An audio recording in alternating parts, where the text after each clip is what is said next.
because I'm excited to hear from our special guest today. And I'm going to ask all of you to help me welcome Miss Melinda, the small biz lady.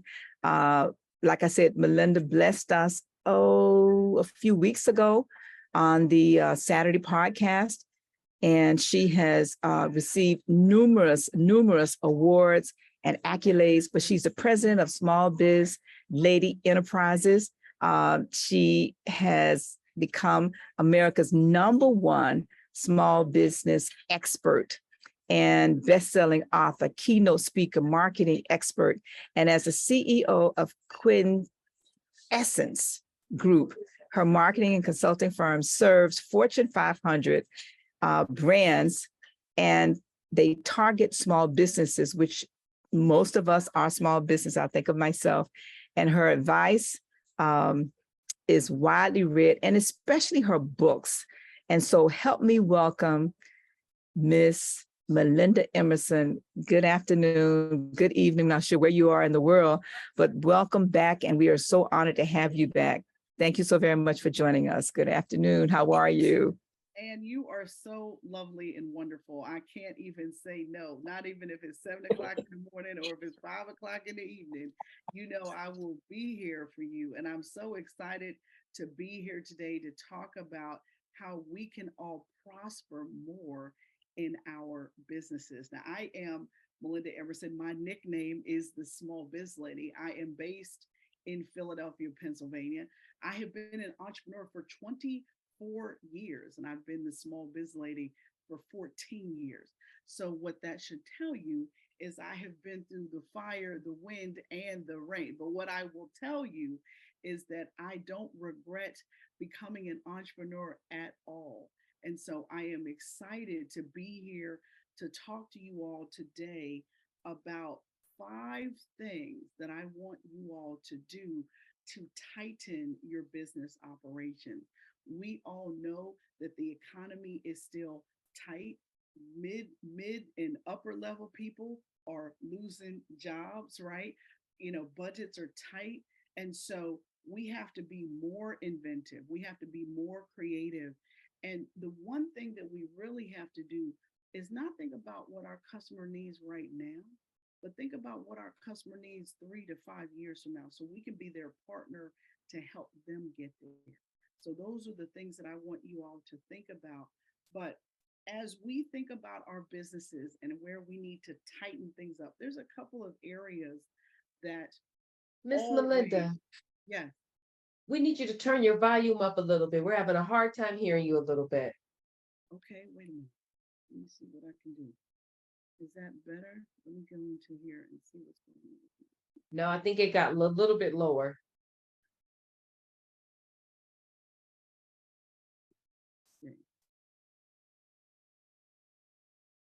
Well, that was probably because my microphone wasn't on. That's perfect. We hear you perfectly now. You guys missed all. So do I need to start again? Did y'all hear anything I said? Do I need to? We heard it. It was just real low.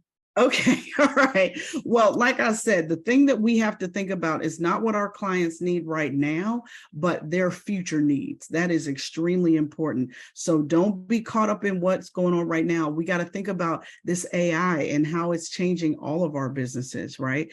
And what it's doing in a lot of cases is just making us faster. It's a productivity tool. So don't be afraid of it. Even if you're a marketer, don't be afraid of it. It is a tool to help you move further faster. So as I want to share with you all my 5 points for tonight for you all to think about to grow your businesses.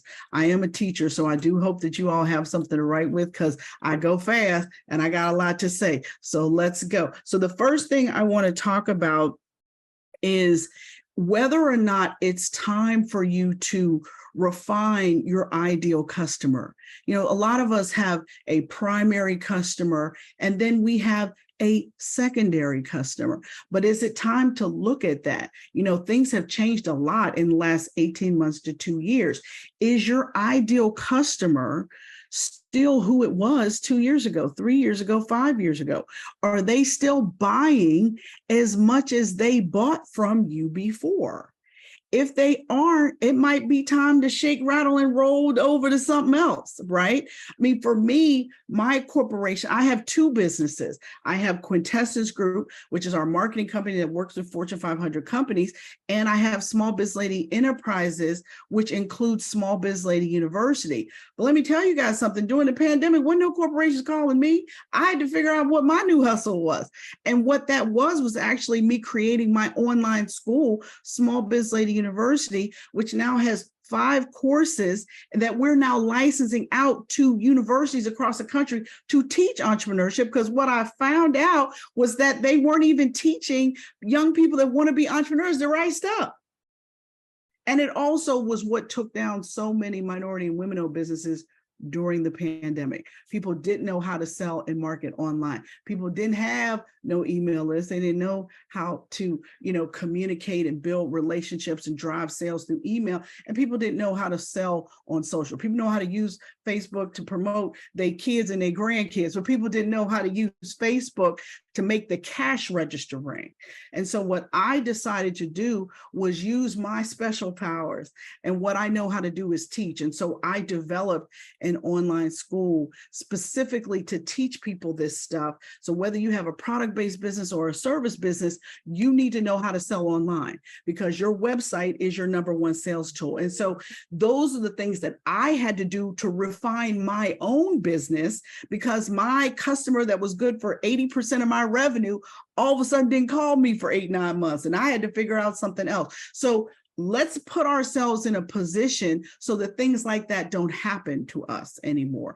And how we do that is by always keeping a keen eye on who our best customer is, because everybody is not your customer, right? If everybody can buy from you, that means pretty much no one will, right? People want to hire people who specialize in solving their problem. And so I tell people all the time, who do you want to be? A primary care physician or a cardiologist? I want to be a cardiologist, because the cardiologists that I know drive Lamborghinis, right? So I want to be the cardiologist for what I do. So you have to drill down and make sure that your expertise is real specific, and also that your expertise is not easily duplicatable by somebody else. Because if you are buying purses online and selling them on Amazon, anybody can do that. So what is it that you can do that is your true zone of genius that is not easily duplicatable? That's where you got to play at. That's what you have to market. That's what you have to talk about in your marketing messages about what you do. And on that point, let's go to point number 2. It might be time to refine your offer. And I say that because sometimes we have too many SKUs. We selling too much stuff. And sometimes it's about what you need to stop doing so that you can focus on what is your most valuable products. What are your most profitable services? And by the way, what do you enjoy doing the most? Right? Because all money isn't good money. So you have to be really clear that you are enjoying doing the work, that you're enjoying working with the clients that you're working with, or the vendors that you're working with, so that it makes it all worthwhile, because we do not live to work. That's not why we're here. We work so that we can live our best life. We work so we can do the things we want to do for our families, for our children, to build generational wealth. That's why we do this. But if you feel like you might as well be at that job you used to have, then it's time to think differently about your business. Because sometimes you need to think about, why did you start your business? And sometimes you need to think about, why should you still be running it? Because sometimes it's just time to go do something else, honestly. So I want you to think about your offer. I want you to think about how you can add more value to that offer without adding price. Because right now it's hard to hit people with a bunch of cost increases. But what can you do to add just a little something extra, a bonus, something you already have that's not going to cost you any more money to deliver? Those are the things that we need to be thinking about. Now, the third thing that I want you all to think about is your value proposition. How can you create more value for your customer? What is it more that they need that they don't even know they need? Or what are the things that they've told you they need, but they told you they can't really afford it right now? How can you help them afford it? Could you get financing so they can afford to do business with you? Could you help them think strategically, innovatively about how, could you put them on payment plans so that they can do business with you? There's lots of ways to skin a cat out here, right? So you want to be innovative in your thinking, but always be client focused. A lot of time we lose sales because we're focused on what we're selling and not listening to what these people are telling us they need. And so you have to be solution oriented, but you have to be a good listener, right? We have 2 ears and 1 mouth for a reason. We're supposed to be listening to our customers and paying attention to feedback. Those of you that have businesses where people give reviews, like on Yelp and things like that, or on Google review, pay attention to what the reviews are, because honest feedback is a gift. So it's an opportunity for you to potentially refine your business, retrain your staff, make sure you have a more clear return policy. One of the biggest things that people get upset about is not being able to return something if they want to return it, right? We got to make those processes easy for people so that they want to do business with us and that they're willing to tell other people about us. That's really important. And the fourth thing that I want to talk about with you all today is your sales process. Now, this is actually the most important thing that goes on in your business. You have to think about sales like putting gas in your car. Your car won't go without gas, and your business won't go without sales. So it is really important that you don't just have sales, but that you actually have a sales process. So what do I mean by that? Number one, you have to have a way to generate leads. And you need to have a way to generate leads all the time. So do you have lead magnets on your website? Are you doing webinars? Are you doing podcasts with calls to action, telling people to call you? What is it that you're doing? Are you putting out content on your blog constantly? What are you doing to drive leads? Because you better be doing a few things to drive leads, right? A few things. The next thing is, what is your follow-up process after you get a lead? A lot of times what I see people messing up with is their follow-up. But guess what, guys? Your fortune is in your follow-up. So what happens when a lead comes into your business? You let it get cold? Do you let it die? Do you know that once you get somebody's email address, you got 90 days to close them? 90 days until that email address is like, you might as well delete it off your list because you let it get cold, because you didn't call them, you didn't talk to them, you didn't text them, you didn't email them, you didn't know, because you didn't have yourself set up to do that. Do you have a sales funnel? Do you have a way to nurture people before they're ready to buy? And this is important because the first time people hear your name, the first time people see your offer, they're not likely to buy. Unless they really need a shirt that day or they really need a haircut, they're just not going to buy from you. So what do you have to do? You have to nurture the relationship. You have to build some trust. You have to do surprise and delight, right? And get to the point where you can earn the right to pitch them. You don't have the right to pitch somebody the minute they connect with you. You have to introduce yourself. You have to warm them up. You have to get them excited about you. They're like, this lady is so awesome. She sent me 2 free ebooks that I didn't even know I was going to get. Wow, what else does she have?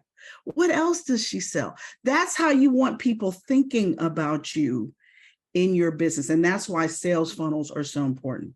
But once you get them through your sales funnel, it's time to pitch them.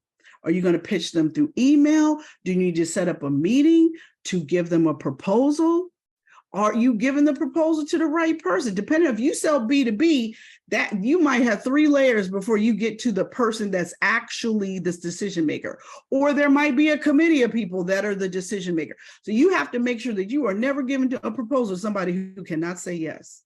That means you got to ask a lot of questions. You got to make sure you understand what their budget cycle is and what their timeline is so that you can maximize that opportunity. And then let's say you get the sale. The relationship starts after the sale. A lot of people think the relationship starts when you're courting them, trying to get them to like you so that you can pitch. Nah, the relationship starts after you sell them. You want to make sure that you take good care of them, because guess what, guys? Keeping a customer is way more valuable than going out and getting a new one. And let me tell you why. Because an existing customer will close 65% of the time if you ask them the right way. But a new customer that doesn't know you at all, 5 to 20% likely to close. So is it more important to keep your customers, to nurture your existing customers, or should you be out here chasing new people that ain't never heard of you before? Because the reality is the first sale you make is the most expensive sale. You don't want to keep making those. You want to keep your customers, because that is gold, especially in a tight economy. You have got to make sure you are nurturing them. And then you've got to ask them for another sale. Or at very least, you need to ask them for a referral or a recommendation. Within 7 to 10 days of someone giving you their money, they need to hear from you asking them, was everything okay? Is there anything else we can do for you? And would you mind giving us a review or recommendation on LinkedIn? Those things are really important, because people are going to Google you before they ever talk to you.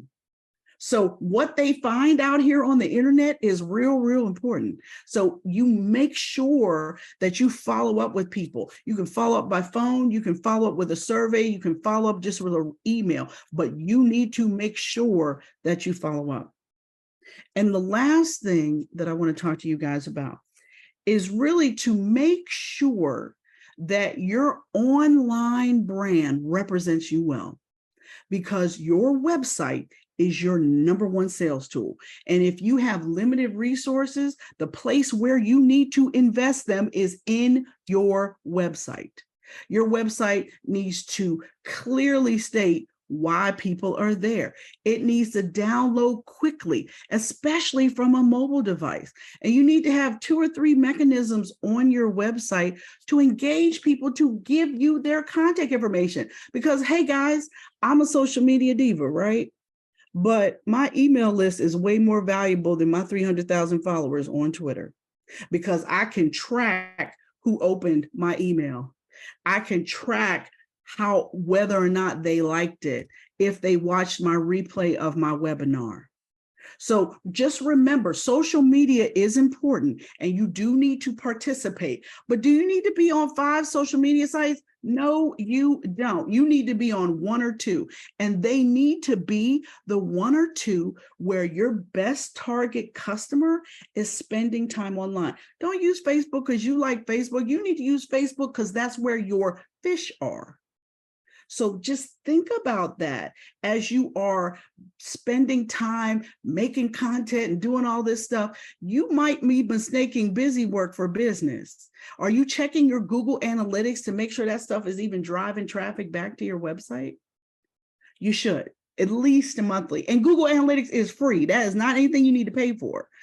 So you need to make sure that you're looking at what your social media activities are doing for you, because some of that stuff you might need to stop doing as well. Because I tell people all the time, all these people out here on Instagram, YouTube, and TikTok, but you know the 3 sites that convert the best for me? Twitter, LinkedIn, and Facebook. So do I really care about Instagram and YouTube and TikTok? No, I don't. I sprinkle some content out there, right? Because I'm the small biz lady. I have to be everywhere, but be clear about where I really focus my time and my content. It is Facebook, it is Twitter, it is LinkedIn, because those are the 3 highest referral sites to my website. So with that, I just want to leave you with this. You know, you never lose in business. You either win or you learn. The goal is just to make them lessons is cost as little as possible. Expensive lessons hurt. So I just want to encourage you that being an entrepreneur is awesome. There are days when it isn't, but there are far more days when it is awesome. So I really appreciate having the opportunity to be with you all today. And I am actually having an event in Philadelphia this September. I am teaching people how to become a brand in demand. The event is called Brand in Demand Live. It's going to be September 21, 22, and 23. It's going to be at the W in Philadelphia. And I'm going to teach all of you how to elevate your brand so that you don't have to work so hard for customers. Your customers will find you when you elevate yourself as an expert in your industry and you become the most important voice on the subject. It's what I've been able to do with my business. People have been begging me to teach this stuff for years. I haven't had a live event in 6 years, but I'm doing it now and I'm so excited about it. I'm going to drop a link in the chat. And because you guys are friends with Ann, I'm going to give you guys a code to get a discounted VIP ticket to my event because I want you guys to be there. I want you guys to move your mountain. We're going to start it off with a reception on Thursday night. I'm going to be teaching all day Friday and all day Saturday. So listen to me. I am doing this one time and one time only. We ain't streaming it. You got to be there to get it. Okay. But it is all you have to do is head over to Small Biz Lady University /brand in demand live. And my code is SBL VIP. That's all you got to put in to get your VIP code to be with me. But I really hope that I have given you guys some nuggets, some valuable things. I'm certainly going to be here for a couple minutes if you guys want to ask me some questions, but I just want to encourage all of you because being an entrepreneur isn't easy. But it is awesome, right? So we just have to make sure that we stay around like-minded people that can pump us up, that can remind us who we are so that we can get out here and serve our customers in the best way possible. So thank you guys so much. I'll turn it back over to Ann and you guys can ask me a couple of questions.